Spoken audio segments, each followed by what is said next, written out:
So today we're making the transition from research to writing. And up until this point, you've really been working hard to collect details, to immerse yourself in the ideas, the studies, the perspectives. All of this is what Graff and Birkenstein call the they say. Now, Graff and Birkenstein, they wrote this book for first-year university students that basically argues that all academic writing comes down to they say, I say. Right. So you immerse yourself in the fields, in the ideas that are there, in the different kinds of perspectives. You understand those, then you synthesize those in your writing, right? So these guys over here argue this.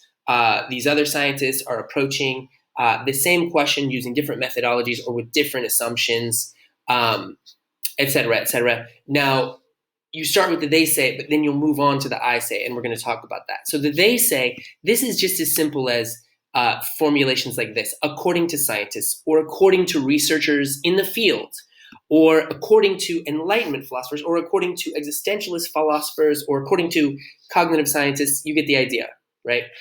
You're synthesizing those different perspectives on a big question. Now it's sort of obvious, but we just want to start with this assumption. We're using research to become more knowledgeable. We're not doing that thing where we use research just to find evidence to support our preconceived opinions or ideas or what we already think. Right? We're becoming more knowledgeable. That's the goal.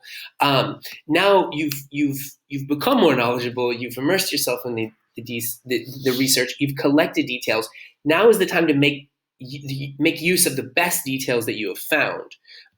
So research skills depend on engaging the experts and selecting that which is most thought-provoking, puzzling, striking, ultimately worth discussion and worth exploration. By contrast, writing, as we make that transition, writing depends on organizing those ideas, organizing those details to engage a reader. That brings us to the third point, which is to respect the reader. You're writing for a reader, and the task sheet gives you a sense of who that audience is. Don't talk down to your reader. Assume they're as intelligent as you, but recognize that they have not spent the last 3 weeks doing this research, right? If you've spent 3 weeks really immersing yourself in some ideas, you should come away with some new knowledge. So you're gonna have to strike that balance where you don't talk down to your reader. You assume the reader is intelligent, is smart, but you don't assume that they know what you know or they know what your research has led you to.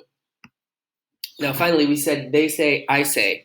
Now, in your writing, there is a space for I say, right? And you're going to have to make that decision. To what extent do you insert yourself, your own perspective, your own reflection on your research in the chapter that you write? And honestly, that's a choice you'll have to make, right? It's not going to be the same for everybody. This is one of the things that will make your chapter different.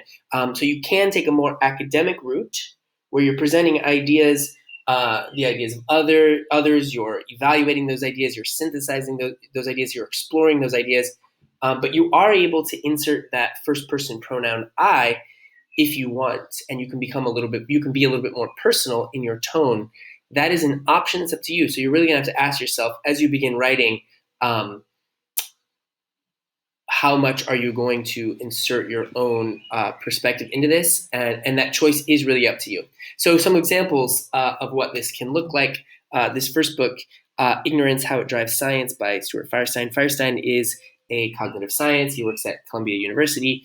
And he essentially is writing this book not for other cognitive scientists, but for sort of New York Times bestseller, sort of a general audience who have been educated and who can access it, but he's trying to inform, he's trying to explain, right? Which is what you're going to be doing. My second example is Karen Armstrong, who's a scholar, I think at Harvard, a scholar on religious studies. She writes a little thin book like this, right? Islam, A Short History. She's writing that not for people in her field, but to explain, to inform people who are smart and curious and interested, but not necessarily in her academic study. So she uses her research ultimately to inform and to explain. Both of these books are very well written and don't talk down to their audience. We're going to look at what that means in the coming days.